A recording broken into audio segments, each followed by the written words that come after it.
संस्कृताभा में आपका स्वागत है। आज हम ईशस्तवः अर्थात ईशा ईश्वर की स्तवः स्तुति, ईश्वर की स्तुति को पढ़ेंगे। आइए प्रारंभ करते हैं। यह जो ईशस्तवः पाठ है, यह भारतीय वाङ्मय में प्राचीनतम कुछ रचनाएं हैं जिन्हें वेद कहा जाता है और इन वेदों को अलौकिक और शाश्वत माना जाता है। ये संख्या में 4 हैं: ऋग्वेद, यजुर्वेद, सामवेद और अथर्ववेद। वेदों का अध्ययन करना अत्यंत कठिन और कष्टसाध्य है, अतः वैदिक विषयों को सरल बनाने के लिए अनेक उपनिषद लिखे गए, जिनमें भारतीय साहित्य, दर्शन, धर्म व संस्कृति का सुंदर समावेश है। प्रस्तुत पाठ ईशस्तवः, इस पाठ में परमपिता परमेश्वर की स्तुति करते हुए उन्हें श्रद्धापूर्वक नमन किया गया है। इस पाठ में वेदों और उपनिषदों से कुछ श्लोकों को लिया गया है, जो कुछ इस प्रकार है। इसमें प्रथम श्लोक कठोपनिषद से, द्वितीय श्लोक श्वेताश्वर उपनिषद से, तृतीय श्लोक यजुर्वेद, चतुर्थ श्लोक अथर्ववेद और पंचम श्लोक भी अथर्ववेद से लिया गया है। आइए इस पाठ को प्रारंभ करते हैं। नित्यो अनित्यानां चेतनो अचेतनानां एको बहुनां यो विदधाति कामान् तम आत्मस्थम ये अनुपश्यन्ति धीराः तेषां शांति शाश्वती न इतरेषाम्। यह जो परमात्मा अनित्यानाम नित्य, अनित्य पदार्थों में नित्य है, अनित्य पदार्थों में हमेशा रहने वाला है, अचेतनानाम चेतनः अस्ति और जड़ पदार्थों में चेतन स्वरूप है, एकः बहुनाम कामान विदधाति और अकेला ही अनेकों प्राणियों की कामनाओं को विदधाति पूरा करता है, आत्मस्थम अपनी आत्मा में स्थित, अपने हृदय में स्थित, तम उस परमात्मा को, ये धीराः अनुपश्यन्ति जो धैर्यशाली लोग, जो विद्वान लोग अनुपश्यन्ति देख लेते हैं, तेषां शाश्वती शांति भवति उनकी शांति शाश्वती हमेशा रहने वाली होती है, न इतरेषां न कि दूसरे अज्ञानी लोगों की शांति। यो देवो अग्नौ यो अप्सु यो विश्वं भुवनम् आविवेश यो ओषधीषु यो वनस्पतिषु तस्मै देवाय नमो नमः। यह देवः अग्नौ, यह अप्सु, यह औषधीषु, यह वनस्पतिषु एवं यह विश्वं भुवनम् आविवेशः तस्मै देवाय नमो नमः।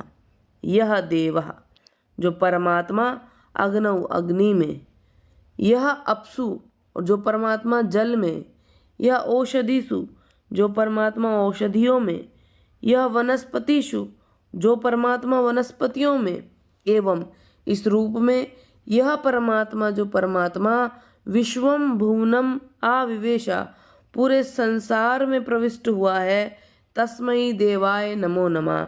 ऐसे उस परमात्मा को, उस ब्रह्म को नमो नमः बार बार मेरा नमस्कार है।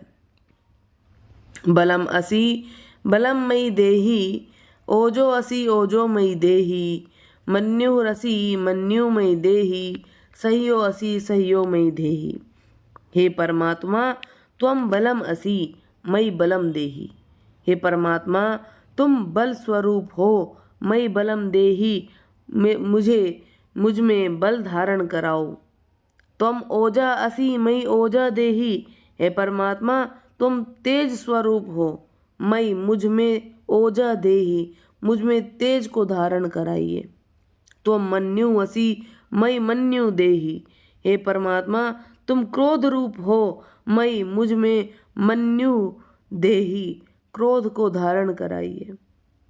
सह असि मयि सह देहि। हे परमात्मा, तुम सह असि सहन करने वाले हो, मयि सह देहि, मुझे सहनशीलता धारण कराइए।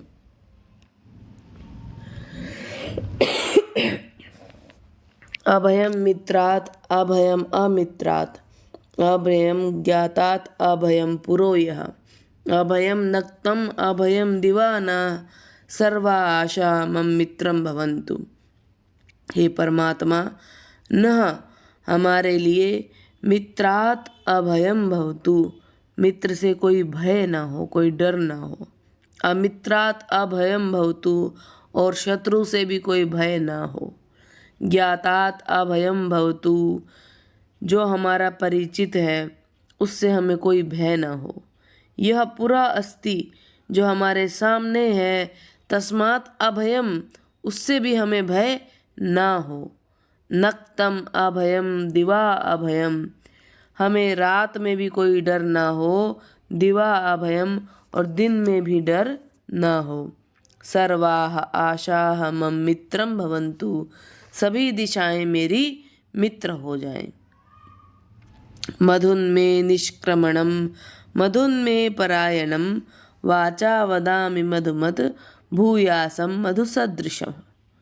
मैं निष्क्रमणम, मेरा घर से बाहर जाना, मधुमत भवतु, मधुर के समान हो। मैं परायणम मधुमत भवतु, मेरा लक्ष्य मधुर के समान हो। वाचा मधुमत वदामि, और मैं जो वाणी बोल रहा हूँ या बोल रही हूँ वह मधुमत, वह मधुर बोलूँ। अहम मधु सदृशम भूयास्म, मैं शहद के समान मधुर हो जाऊं। अर्थात हे ईश्वर, जब भी मैं घर से बाहर जाऊं तो जिस कार्य के लिए, जिस लक्ष्य के लिए मैं जा रहा हूं, मुझे वो कार्य प्राप्त, मुझे उस कार्य में सफलता मिले, मुझे वो लक्ष्य प्राप्त हो, और हमारे सबके साथ मधुर व्यवहार हो, मेरी वाणी में मधुरता हो, मैं शहद के समान मधुर हो जाऊं, यानी मेरे मन, वाणी और कर्म, इससे दूसरों को मैं सुख प्रदान करने वाला बनूं। धन्यवाद।